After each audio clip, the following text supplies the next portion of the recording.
nossa palestra vai tratar sobre o presbiterato no serviço, ou a liderança que serve. Por vários séculos, a igreja cristã foi representada na face da terra, principalmente pelo catolicismo romano. O catolicismo desenvolveu o que nós chamamos de o clericalismo, o conceito ou a ideia de uma classe eclesiástica, uma corporação de todos os clérigos. Ora, o clericalismo, no seu aspecto político, é a defesa do clero, de uma classe, de uma corporatividade que pretende defender o seu poder de liderar, de ditar e de determinar o que os seus sujeitos devem fazer e, às vezes, até mesmo o que eles devem crer. Uma definição mais branda implica que o clero seja apenas uma classe mais instruída, supostamente mais dedicada à vida da igreja. Mas não é isso que se configurou ao longo da história. Até o período da Reforma Protestante, esse sistema se desenvolveu e dominou a igreja cristã. Em vários sentidos, a Reforma Protestante foi um movimento anticlerical. Creio que tanto quanto a restauração da doutrina, a grande luta de Calvino em Genebra foi exatamente de restaurar o sistema do oficialato bíblico, do presbiterato verdadeiro, que é o oposto do sistema clerical. Lutero lutou arduamente pelo sacerdócio universal dos crentes. Mas essa não foi só uma luta do passado. Eu creio que essa é uma luta do presente momento da igreja cristã. Porque a questão de termos um corpo de presbíteros que lideram a igreja de Cristo não é simplesmente implementar um sistema. É muito mais do que isso. É implementar um sistema que nos é ordenado nas Escrituras como a forma com a qual a igreja de Cristo deve aqui na terra ser governada, obedecendo um padrão bíblico de funcionamento.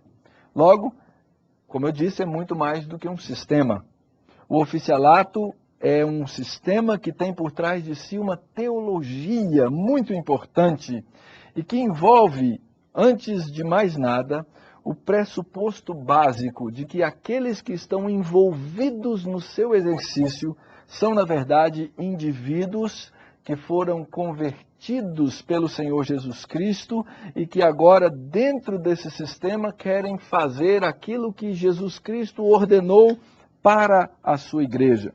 Então, quando tratamos do oficialato, do presbiterato, nós estamos tratando de uma prática na vida cristã que segue o exemplo de Jesus, que segue o exemplo dos apóstolos e que vai levar a igreja de maneira bem sucedida nos caminhos do próprio Senhor, uma vez que envolve esses homens debaixo da instrução da Escritura e debaixo da instrução do Espírito Santo de Deus. É óbvio que quando nós falamos de oficiais da igreja, nós não estamos falando de homens sem pecado, mas nós estamos falando de homens que foram regenerados pelo Espírito Santo, que foram trabalhados pelo Senhor, que receberam dons e que no meio do corpo de Cristo agora se destacam para o serviço, para a obra do presbiterato. Logo, nós devemos analisar aspectos importantes, essenciais na definição do oficialato, na implantação do oficialato, para ter certeza que, à medida em que caminhamos como oficiais da Igreja de Cristo, nós não caiamos nas possíveis armadilhas que são plantadas ao longo do nosso caminho. Eu gostaria de rapidamente recordar com vocês o que o oficialato não é, porque isso nos dá a base para entender o que o oficialato pressupõe, o que ele é, e aí então o tema principal da nossa palestra, como é que o oficialato vai servir na questão do serviço. Primeiro, o oficialato o presbiterato não é um simples sistema de hierarquia, onde alguns homens são mais importantes do que outros homens e assim eles, pela sua importância, administram a vida da igreja. O presbiterato e o conselho da igreja não é apenas uma junta ou um comitê administrativo. Não são apenas homens bem preparados para executar trabalhos administrativos nessa grande corporação chamada igreja. Nada disso. A igreja não é uma corporação, a igreja é um corpo. E logo o oficialato não pode ser um comitê administrativo. O conselho da igreja não pode ser simplesmente um comitê administrativo. Outra coisa importante de pensar sobre o que o presbiterato não é que o presbiterato não é um estado temporário. Ele é um chamado, uma vocação, e ele é vitalício sobre aqueles homens que são ordenados para exercer aquele trabalho no meio do corpo de Cristo. Logo, quando um homem se torna oficial na igreja, ele precisa saber que a partir daquele instante ele vai gastar a sua vida naquele serviço, naquele trabalho. Logo, o oficialato não é um lugar, não é um momento, não é alguma coisa para aventureiros. Por isso é que os presbíteros são exatamente os anciãos, aqueles que vão gastar a sua vida nesse trabalho. O oficialato também não é só uma questão de terminologia, e isso é muito importante. Já estudamos sobre essa matéria em outras palestras, para entender que a Escritura tem vários termos que falam dos oficiais na igreja, não é? E que esses termos refletem, apontam para a questão de um homem ser chamado ou de pastor, ou de presbítero, ou de bispo na igreja, e nós entendemos que ele está sempre exercendo esse mesmo presbiterato, ainda que essa terminologia seja aplicada de maneira diversa nas Escrituras. Então, nós precisamos eliminar esses conceitos da nossa cabeça para entender o que é necessariamente o presbiterato. Agora, o que o presbiterato pressupõe? Ele pressupõe várias coisas. Primeiro, ele pressupõe, por exemplo, que os homens que vão exercitar o presbiterato tenham dons do Espírito Santo. Assim como todos os membros no corpo de Cristo, os presbíteros devem ter uma manifestação clara de dons do Espírito Santo que vão habilitá-lo ao exercício do seu papel como oficial da igreja. Uma outra coisa que o presbiterato pressupõe é que esses homens tenham um chamado, tenham uma vocação e tenham uma aspiração. Eu creio que a aspiração da qual a Escritura nos fala não é simplesmente a aspiração de ser presbítero. Ainda que a Escritura nos fale quase que dessa forma, não é? Dizendo daqueles que almejam estar nessa posição, aspiram estar nessa posição. Mas essa aspiração não é a posição. Essa aspiração não é uma aspiração a um cargo, não é uma aspiração a uma posição de autoridade, mas é exatamente a aspiração do serviço. Isso é o que deve ser o elemento motivador da aspiração que existe daqueles que vão exercer o presbiterato na igreja do Senhor Jesus Cristo. Por isso, na igreja de Jesus, ninguém tem o direito de se autonomear. Ninguém se autonomeia pastor, presbítero, diácono, sem exceção. Todos esses precisam ser homens chamados, vocacionados por Deus, que não tomam a honra para si mesmos, mas que uma vez chamados por Deus vão trabalhar, vão exercer o seu ministério, exatamente porque foram chamados pelo Senhor. Requisitos para o oficialato. Nós já estudamos isso também em uma outra palestra. Um deles, com certeza, é a clareza da manifestação dos dons na vida do indivíduo. A clareza da manifestação das características bíblicas na vida daquele que se diz vocacionado por Deus e que tem a manifestação clara do fruto do Espírito em todas as coisas, desde a sua individualidade até a sua vida familiar e a sua vida no cumprimento do seu mandato cultural como indivíduo na sociedade que representa com clareza a vontade de Deus no meio da raça humana. Então essas coisas são pressupostos que nós precisamos ter sobre o oficialato, sobre o presbiterato, para que ele seja bem exercido por nós. E, obviamente, junto com essas coisas, vem então agora o conceito, a noção de que o exercício do presbiterato é um exercício de liderança. Mas o exercício dessa liderança precisa ser bem compreendido por nós. Nós precisamos entender com muita clareza o que é que isso significa. Porque sempre que olhamos para a Escritura nos fala da liderança em equipe. Ela nos fala da liderança que acontece num time que lidera. Ao contrário do que vem acontecendo na igreja evangélica contemporânea. Por exemplo, o conceito neopentecostal de liderança é muito diferente do conceito que nós temos. O conceito neopentecostal de liderança fala muito sobre o meu ministério, a minha tarefa. E eu faço esse ministério e as pessoas à minha volta são os coadjuvantes da liderança que eu exerço sobre a igreja. Quem não concorda comigo sai do time. Mas é um time totalmente de sujeição ao ministério de um homem que escolhe aqueles que vão lhe servir em diferentes posições.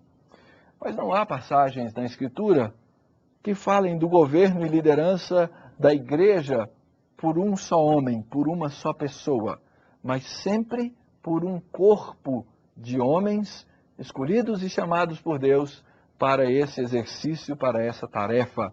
Vemos vários exemplos na Escritura, desde os discípulos que pretenderam ter uma certa hierarquia entre si e que o Senhor Jesus disse não funciona desse jeito, até o chamado dos diáconos para o serviço das mesas, onde nós não vemos em Atos capítulo 6, alguém que fosse ou tivesse menos requisitos do que os outros, mas na verdade todos aqueles 7 homens deveriam ter boa reputação, todos eles deveriam ser cheios do Espírito Santo, todos eles deveriam ter sabedoria e eles então aí eram encarregados deste serviço. Logo, o oficialato pressupõe, o presbiterato pressupõe uma liderança em equipe e não uma liderança isolada de um homem, de um ego, mas a liderança de vários homens que vão juntos com o Senhor Jesus Cristo conduzir a igreja local nos caminhos que a própria Escritura lhes ensina, lhes ordena. Normalmente, temos no meio desses homens o pastor. O pastor, segundo a Escritura nos ensina, é aquele presbítero que se dedica de uma maneira tal que merece receber dobrados honorários. E é por isso que nós entendemos que o pastor pode viver, então, recebendo da igreja, no pastoreio, junto com os outros presbíteros que também são pastores, aquilo que ele precisa para o seu sustento, para a sua vida, para a sua família e assim por diante. Logo, o pastor, ele é um no meio dos pastores da igreja local.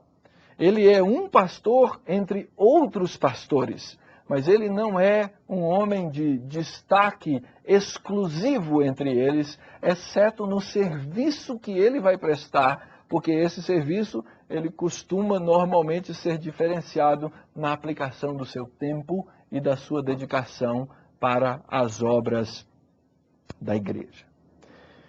E a pergunta é se nós ajuntarmos esses homens com essas características que eu acabei de dizer dentro de uma sala, todos eles com um chamado de Deus, todos eles com uma aspiração ao oficialato, ao presbiterato, todos eles com habilidades de liderança que vêm com os dons que Deus lhes dá. A pergunta que precisamos fazer é como é que esses homens não vão se destruir na sua liderança?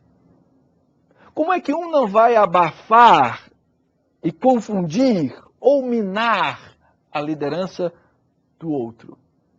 E talvez esse seja um dos pontos chaves em todo o nosso processo de compreensão da liderança no corpo de Cristo e do presbiterato no corpo de Cristo. Em João capítulo 13, o Senhor Jesus diz o seguinte, no verso 13: Vós me chamais o Mestre e o Senhor, e dizeis bem, porque eu sou. Ora, se eu, sendo o Senhor e o Mestre, vos lavei os pés, também vós deveis lavar os pés uns dos outros. Porque eu vos dei o exemplo, para que como eu vos fiz, façais vós também. Em verdade vos digo, que o servo não é maior do que o seu senhor, nem o enviado maior do que aquele que o enviou. Ora, se sabeis estas coisas, bem-aventurados sois se as praticardes. E aqui, meus queridos, está o grande segredo de homens que lideram como uma equipe, como um time, como verdadeiros presbíteros no conceito da Escritura. E quando nós caminhamos pela Bíblia, nós vamos observando que grandes homens de Deus, que grandes líderes que Deus chamou e convocou, eles sistematicamente chamavam a si mesmos de servos, de Eved, aqueles que estavam prontos para servir. Grande Abraão chama a si mesmo de servo. Todos os patriarcas chamam a si mesmos de servos. Moisés chama a si mesmo de servo. Davi chama a si mesmo de servo. Israel é chamado na Bíblia de servo. E Cristo é conhecido por toda a Escritura como servo. Todos são aqueles que prestam serviço, os verdadeiros ministros que deveriam, em conjunto, liderar o povo de Deus na sua caminhada. Logo, qual deve ser o tipo de atitude do homem de Deus que quer prestar o seu serviço no presbiterato? Eu creio que, entre as muitas respostas da Escritura, uma delas é exatamente aquela que nós encontramos no Salmo 131, que eu vou ler e sobre o qual nós vamos meditar, pensar, refletir e tentar enxergar se o nosso conceito de liderança está encaixado nesse espírito e com esse coração. Ouçam as palavras do rei Davi no Salmo 131. O texto da Escritura nos diz assim: Senhor, não é soberbo o meu coração, nem altivo o meu olhar. Não ando à procura de grandes coisas, nem de coisas maravilhosas demais para mim. Pelo contrário, fiz calar e sossegar a minha alma, como a criança desmamada se aquieta nos braços de sua mãe. Como essa criança é a minha alma para comigo. Espera, ó Israel, no Senhor, desde agora e para sempre. Martinho Lutero, o grande líder da Reforma Protestante, ao comentar esse salmo, disse o seguinte: é um dos menores salmos, porém, para mim, um daqueles que a verdade me levou mais tempo para aprender. Como é difícil falar sobre esse texto, porque ele vai falar daquelas coisas que nós naturalmente não somos. Daquelas coisas que o mundo no qual nós vivemos naturalmente não é e sequer admite. Porque a humildade é exatamente o que nos leva à confiança em Deus. Enquanto o orgulho é o que nos leva à autoconfiança.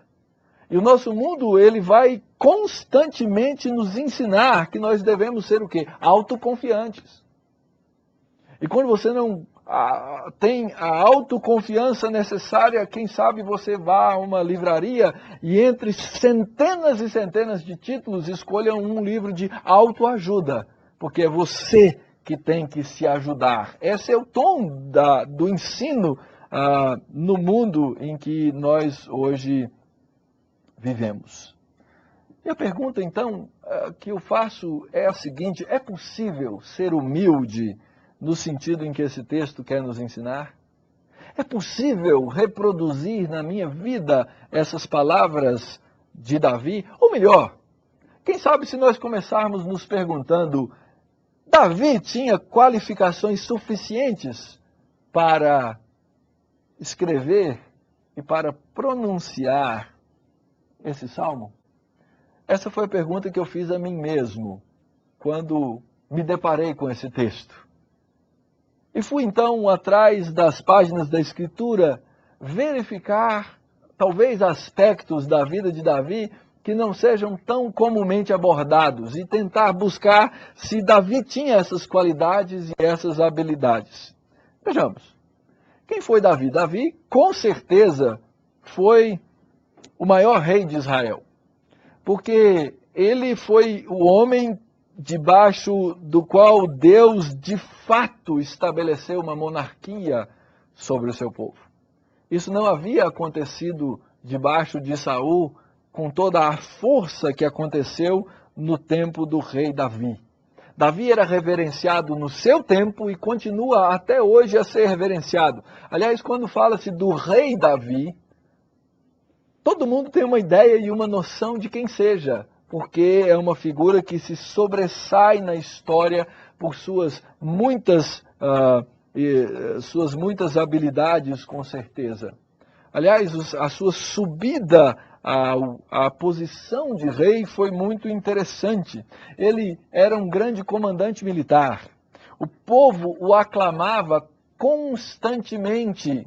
E as multidões daquela época, nas cidades, o colocavam acima dos demais homens.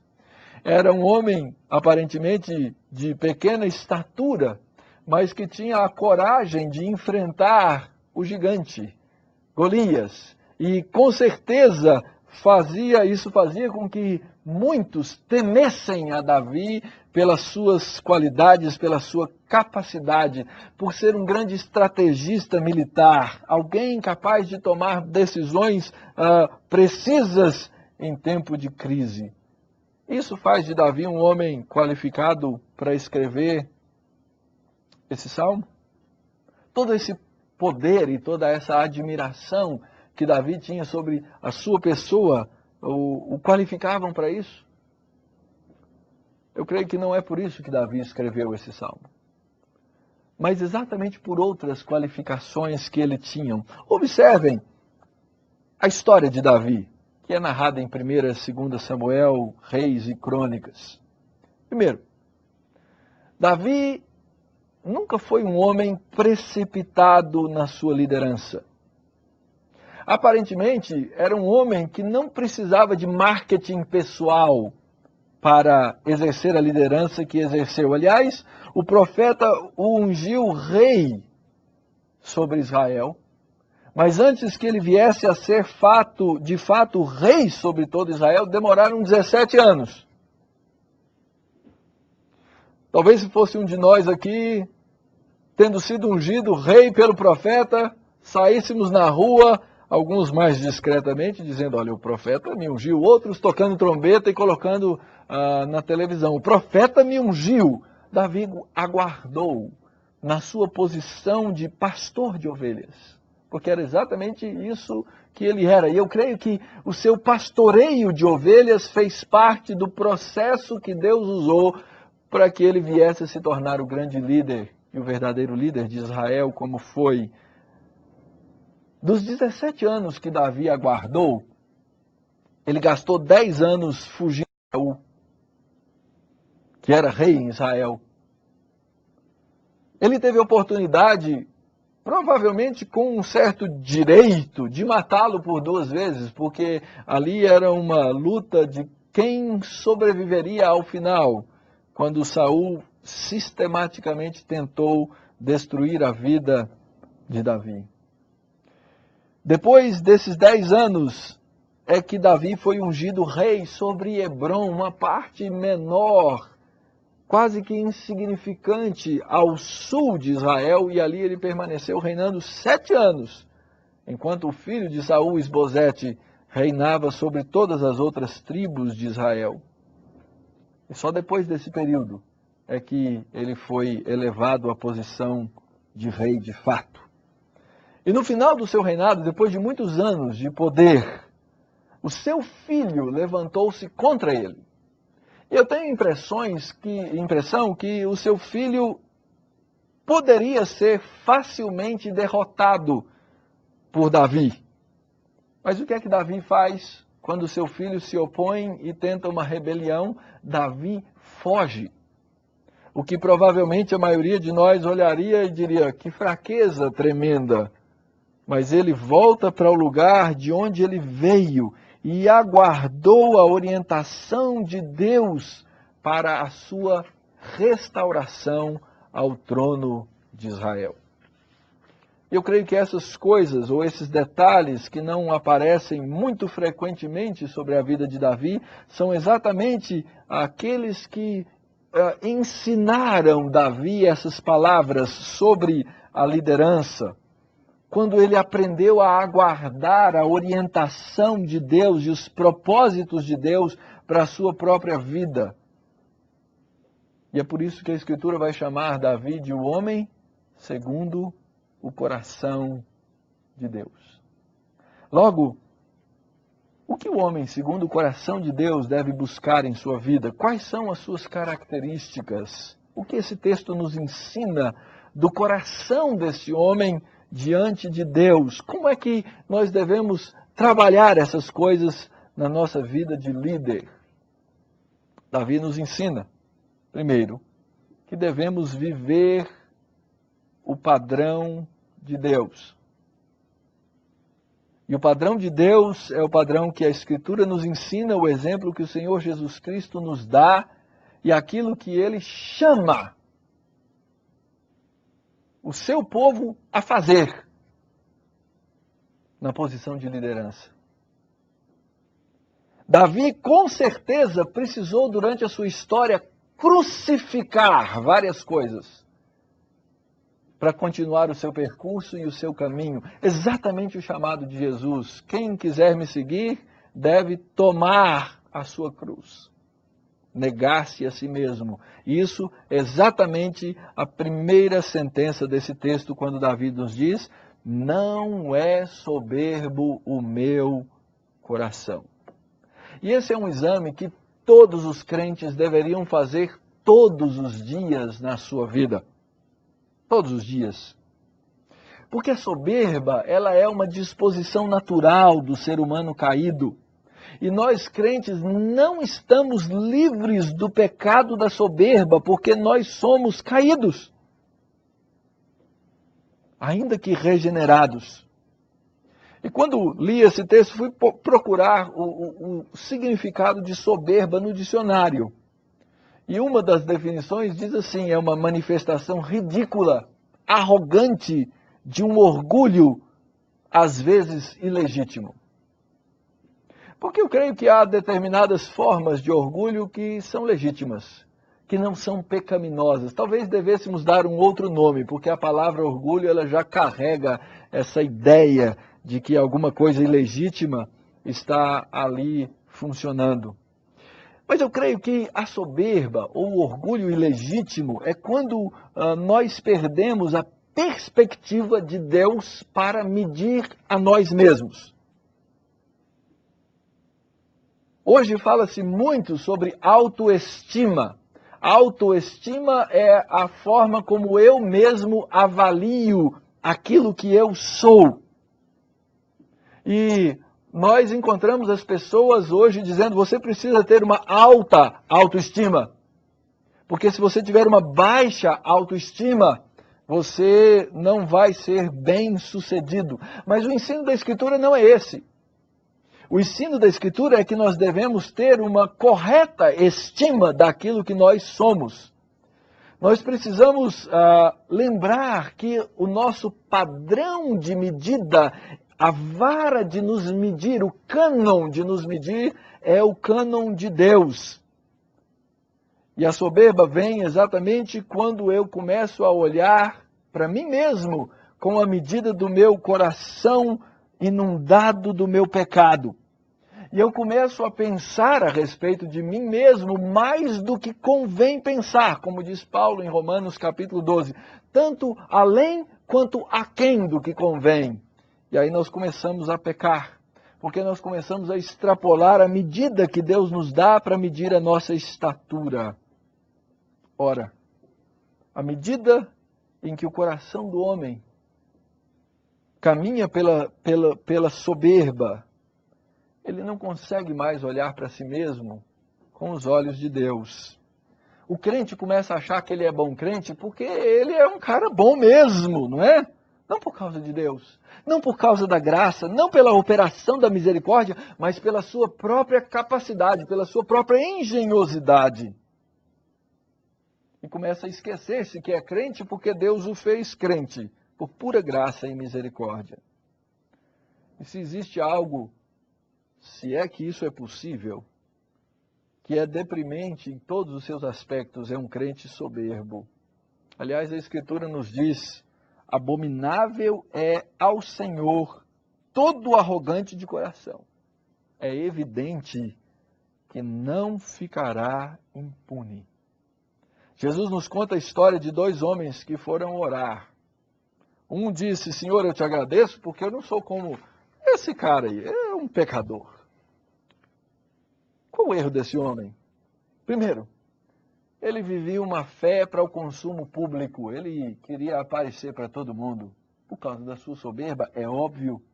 Mas pior do que isso é ele pensar que era reto diante de Deus por causa dos seus próprios méritos.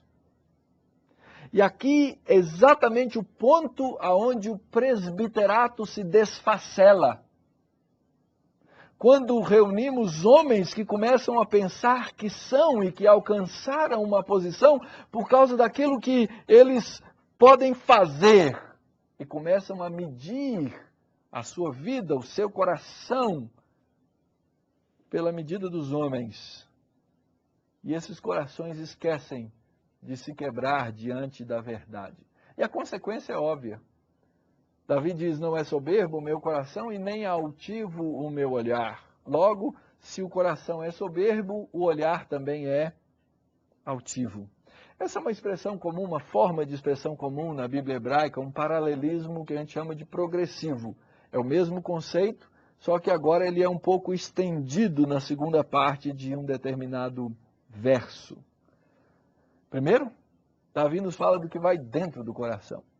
E agora, ele vai nos falar de como isso transparece na vida do indivíduo que se tornou soberbo. O soberbo, ele vai conquistar um olhar altivo na sua vida. Uma coisa é consequência da outra.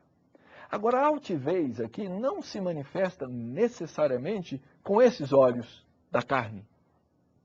Nem todo soberbo é alto para olhar de cima com os olhos da carne, mas essa altivez pode se manifestar de muitas formas na vida de um homem. E a altivez também é uma coisa que Deus não tolera. Da mesma forma que a soberba, a Escritura nos ensina no livro de Provérbios o seguinte: 6 coisas o Senhor aborrece, e a 7ª, a sua alma abomina. Qual é a 7ª? Os olhos altivos. Aquele que olha para os outros e pensa: eu sou melhor do que você. Eu sou maior do que você. Eu ganho mais do que você. Eu posso mais do que você. Esse pensamento, esse coração é destrutivo. A soberba é aquilo que nos faz pensar de nós mesmos mais do que nós somos. A consequência é a altivez,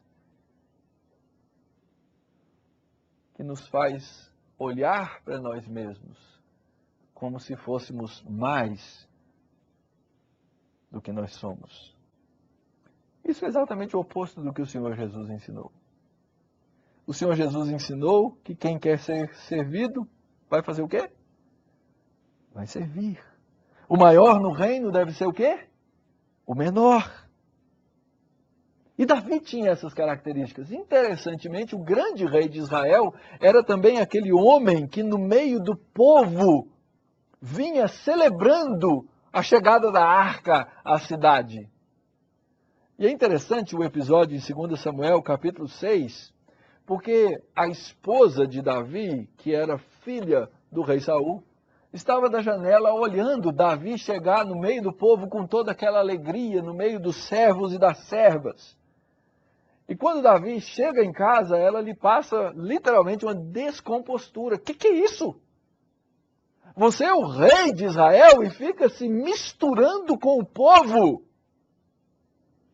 Davi vira-se para ela e diz, Davi a Mical, 2 Samuel 6:21, perante o Senhor, que me escolheu a mim antes do que a seu pai e a toda a sua casa, mandando-me que fosse chefe sobre o povo do Senhor, sobre Israel, perante o Senhor eu me tenho alegrado.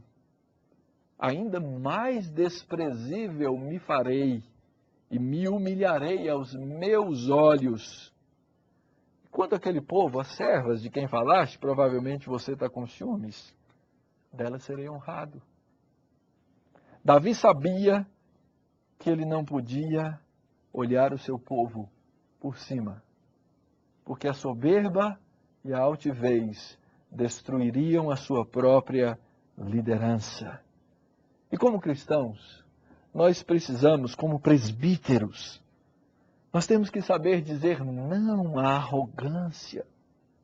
Porque aquilo que nós recebemos como do Senhor, como talentos, eles nos foram dados para que fossem usados para a edificação da igreja. Não para a disseminação da discórdia, não para o meu lucro pessoal, não para a minha influência, não para dividir, mas exatamente para promover o crescimento do corpo de Cristo, ao contrário da minha projeção pessoal. Não é soberbo o meu coração, não é altivo o meu olhar. Terceiro, não ando à procura de coisas, de grandes coisas, nem de coisas maravilhosas demais para mim. E é exatamente assim que nós devemos ter limites nas nossas ambições. Os limites das nossas ambições. Davi resolveu crucificar junto com a arrogância a sua ambição. E alguém talvez diga, mas para ele era fácil, ele era rei, ele estava lá no topo, ele estava em cima. Mas o fato é que ele era um homem que aprendeu durante a sua história a viver satisfeito com aquilo que Deus lhe havia dado, sem comparar. Mas exatamente dizendo, Deus escolheu a mim antes do que a teu pai e a tua família. Porque a ambição é a irmã gêmea da inveja. Elas andam juntas. Davi é o grande rei de Israel, mas ele não está à procura de coisas maiores do que aquelas que Deus lhe colocou às mãos. Davi não está ultrapassando os limites daquilo que Deus colocou nas suas mãos para fazer. E no presbiterato, no pastorado das ovelhas, isso tem que ser uma verdade todos os dias. Eu não creio que Davi aqui quisesse ensinar ao seu povo que fosse um povo molenga, de braços cruzados e que não tivesse nenhum desejo, nenhuma aspiração, de forma nenhuma. Porque ele não era assim. Mas o problema é que muitas vezes nós começamos a pensar que o mundo à nossa volta é que deve determinar o padrão das aspirações que nós devemos ter. E aí nós temos um problema sério, porque as nossas aspirações, nossas ambições, agora são então pecaminosas e, na verdade, se tornam uma grande pedra de tropeço na igreja, no corpo de Cristo, na nossa vida espiritual. E é exatamente aqui que o orgulho precede a queda. Aliás, pense um pouquinho comigo sobre Adão e sua esposa Eva no paraíso. O que mais que eles podiam querer além do que eles tinham? Deus colocou na mão deles o domínio, a sujeição de todas as coisas e disse: prosperem! Eu estou lhe dando todas as coisas para a prosperidade debaixo das minhas mãos. Nomeados, chamados por Deus para exercerem aquele papel. Mas foi exatamente a soberba e a medida pelos olhos que não eram de Deus que os levaram à queda. Porque eles buscaram mais do que Deus lhes havia reservado. Acho que não seria possível eles lerem um salmo de Davi, mas se tivessem tido a oportunidade, talvez refletissem antes, de que não devemos buscar coisas além daquelas que Deus nos dá. Por que é tão difícil evitar a soberba? Porque tantas vezes é difícil evitar esse pecado? Porque por todo lado a virtude, a soberba é tida como uma virtude. Ela é encarada como lucrativa, recompensada como uma realização. Porque existe uma linha muito tênue entre a ambição e a aspiração. E a aspiração torna-se ambição. Ora, nós precisamos aprender a aspirar. Paulo era um homem que aspirava. Ele diz em Filipenses 3, irmãos, quanto a mim, não julgo havê-lo alcançado, mas uma coisa faço.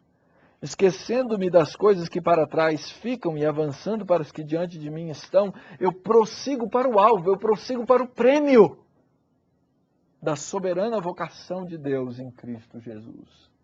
Nós temos que aspirar, é verdade, mas a nossa aspiração tem que ser uma aspiração na medida de Deus. O grande problema é quando nós removemos Deus da nossa aspiração e colocamos o pecado ali.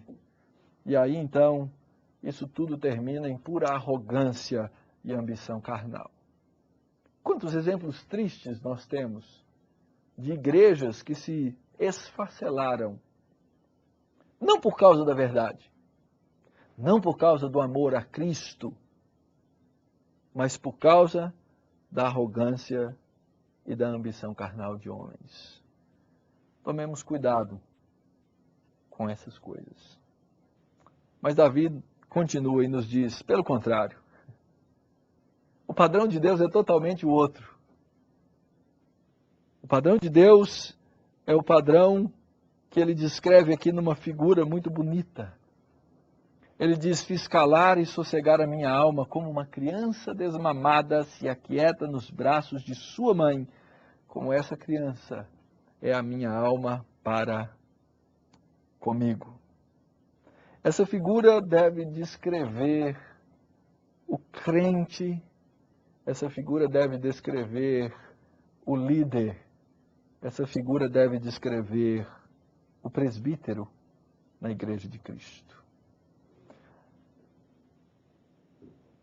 Meus filhos, pelo menos, eram assim, quando bem bebezinhos.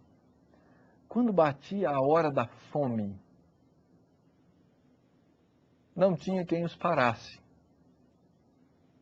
O seu choro fazia presença, fosse a hora que fosse. De madrugada, de manhã, de tarde. Quando a mãe não estava em casa para amamentá-los, não havia nada que os distraísse, não havia brinquedo, não havia cor, não havia movimento, não havia música, porque eles estavam concentrados em satisfazer a sua necessidade.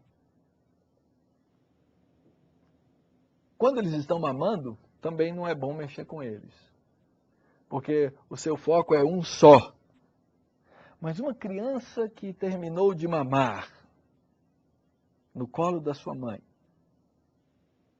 ela é dócil, ela é afável. Normalmente ela dorme, ela sossega. Eu creio que essa é a figura que Davi quer trazer aqui a nossa mente.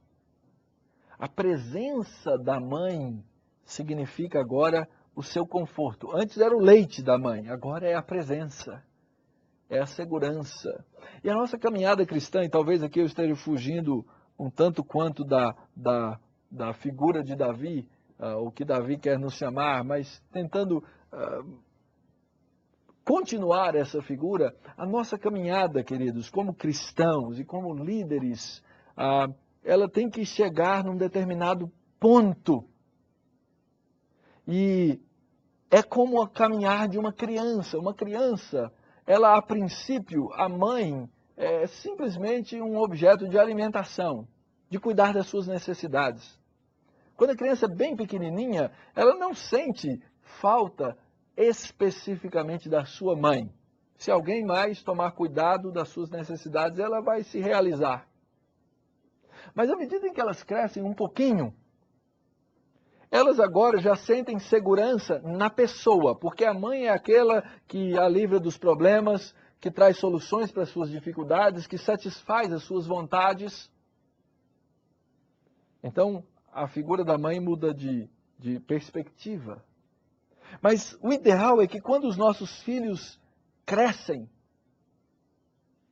é que eles venham aprender a apreciar a nossa presença e a nossa vida ao lado deles, não porque agora somos aqueles que satisfazem as suas necessidades, mas porque eles agora passam a ter prazer na nossa presença. Eles não mais só precisam de nós, mas agora eles desfrutam de nós. E a nossa caminhada com Deus deve ser assim. No princípio, Deus é aquele que nos tirou do buraco, que nos tirou do inferno. Mas à medida em que eu aprendi a caminhar com Deus e tropecei várias vezes, Ele me segurou as mãos.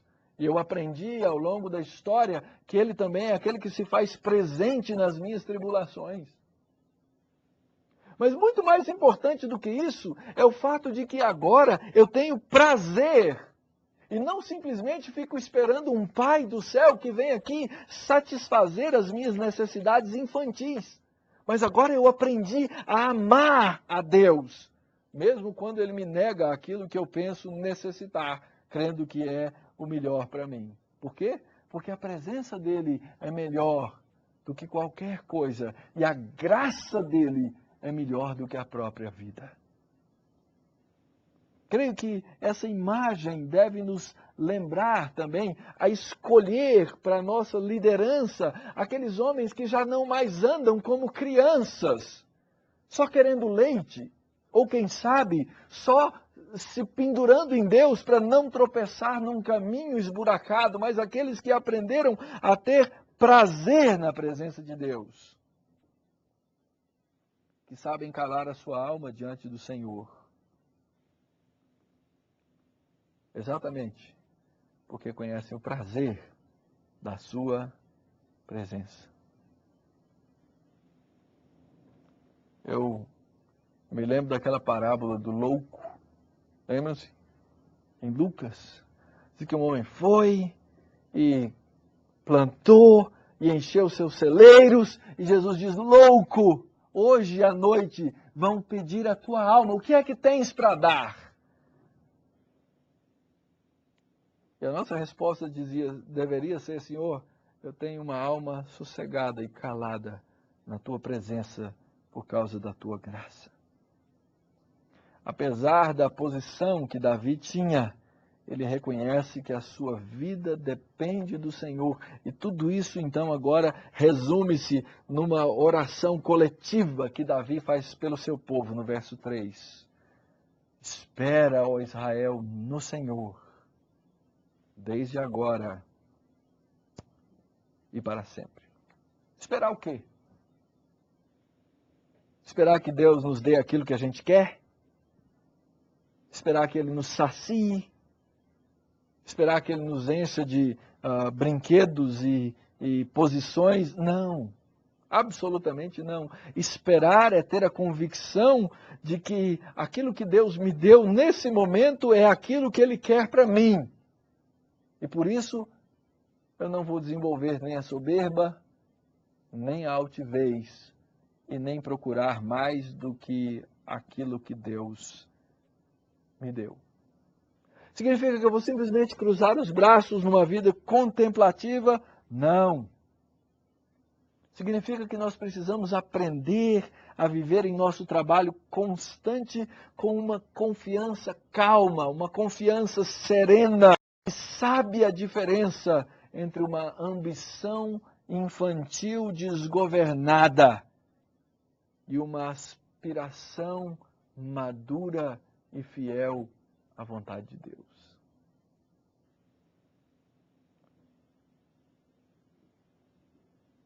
Caminhando então para terminar a nossa reflexão sobre o coração do líder que Deus quer para a sua igreja, no presbiterato, no pastorado.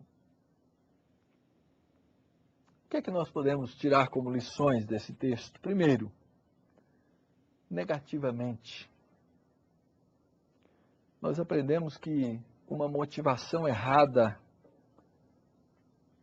na valorização da nossa vida pode nos conduzir à ambição desenfreada e à destruição, não só nossa, mas a feridas profundas no corpo, na igreja, no corpo de Cristo. E isso é causado por um coração soberbo. O coração soberbo é o motivo, é a causa, muitas vezes, da nossa precipitação injustificada, das nossas condutas presunçosas, da vontade de ver o nosso nome numa placa, ao invés de seguir os caminhos claros que Deus nos ensina deveríamos seguir junto com o povo de Deus. Aprendemos que existe um relacionamento íntimo entre o coração e os olhos. O coração soberbo leva à altivez. E nós precisamos orar todos os dias e consultar nosso coração, perguntando: Senhor, como está o meu coração? De maneira positiva, nós aprendemos que a aspiração que devemos ter, a maior delas, sempre é a aspiração do salmista, é a aspiração da presença de Deus. A aspiração da paz que Cristo nos prometeu, dizendo: a minha paz vos dou. Não interessa onde vocês se encontram ou a situação em que estejam. Aprender que um coração humilde é aquilo que vai nos ensinar a esperar. E que esperando, vamos aprender a fazer a vontade de Deus. E agora eu queria trazer essas coisas para dentro de uma reunião do seu conselho. Eu queria trazer essas coisas para dentro do relacionamento entre os presbíteros na sua igreja. Isso implica ou significa que nós, numa reunião, nunca discutiríamos? Não. Isso implica em que nós não teríamos divisões ou discordâncias sobre alguns aspectos ou assuntos? Não. Mas com certeza faria toda a diferença nos resultados daquilo que nós vamos fazer para conduzir o povo de Deus. Porque as nossas reuniões e as nossas atitudes e as nossas atividades na vida da igreja seriam atividades do pastoreio, porque homens segundo o coração de Deus querem pastorear a igreja de Cristo para ter o coração como o do Senhor. Traga essa ideia das aspirações que temos aqui nesse texto para dentro da reunião do seu conselho. O que é que se aspira?